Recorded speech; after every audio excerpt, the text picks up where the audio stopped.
Huwag kang matakot, kasama mo si Jesus sa unos ng iyong buhay. Ako po si Father Fiel Pareha at ito po ang ating segment, ang Daily Devotion, na kung saan tayo po ay magdarasal, magbabasa at magninilay kasama ng salita ng Diyos sa buong taon. Manalangin tayo. Sa ngalan ng Ama, ng Anak at ng Espiritu Santo. Amen. Halina, banal na Espiritu, liwanagan mo ang aming puso at isip, nang maunawaan at may sa buhay namin ang iyong salita.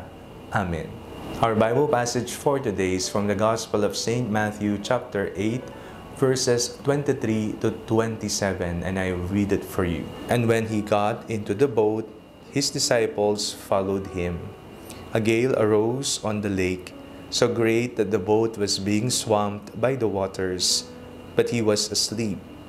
And they went and woke him up, saying, Lord, save us, we are perishing. And he said to them, Why are you afraid, you of little faith? Then he got up and rebuked the winds and the sea, and there was a dead calm. They were amazed, saying, What sort of man is this, that even the winds and the sea obey him?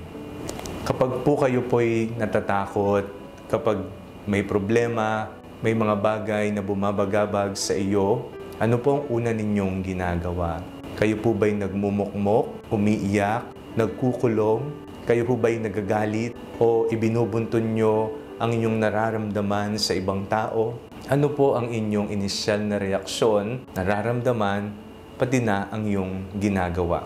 Sa ating pong binasang ebanghelyo sa araw na ito, napakinggan po natin na nagkaroon ng masamang panahon. Napakalakas ng hangin, ang tubig sa dagat ay tumaas at hinahampas ang sinasakyang bangka ng mga alagad kasama ang ating Panginoong Hesukristo. Naroon si Jesus na natutulog ng mahimbing, samantalang ang mga alagad hindi magkanda-ugaga, natatakot, hindi alam ang gagawin. Kung titingnan po natin, naroon si Jesus. Sa mga inisyal na reaksyon natin sa buhay dala ng takot, madalas nakakalimutan nating nariyan ng Diyos. At kapag napagtanto natin, ay oo nga pala, maaari akong magtungo kay Jesus. Maaari kong tawagin ang kanyang pangalan, nagkakaroon ng kapayapaan. The Bible says, Then he got up and rebuked the winds and the sea, and there was a dead calm. Yung sinasabing kapayapaan, yung dead calm, ay mararanasan lamang natin, lalo na sa gitna ng pagsubok, ng takot, kung tatawagin natin si Jesus. Huwag po natin kakalimutan kasama natin si Jesus sa paglalayag natin sa buhay. Naroon siya sa bangka ng ating buhay. Manalangin tayo.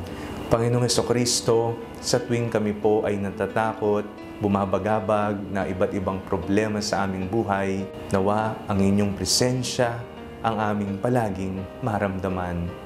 Mawawala ang takot, kapayapaan ang papalit. Amen. Sa ngalan ng Ama, ng Anak at ng Espiritu Santo. Amen. Huwag po ninyong kalimutang i-like ang video ito. Mag-comment po kayo and share it with your family and friends.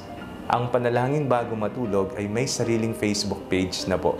Huwag niyo pong kakalimutang mag-like at mag-follow dito, and do not forget to subscribe to our YouTube channel. I-click niyo lamang po ang link na nasa description ng video ito, o kaya naman po just search Father Fiel Pareha. God bless you po.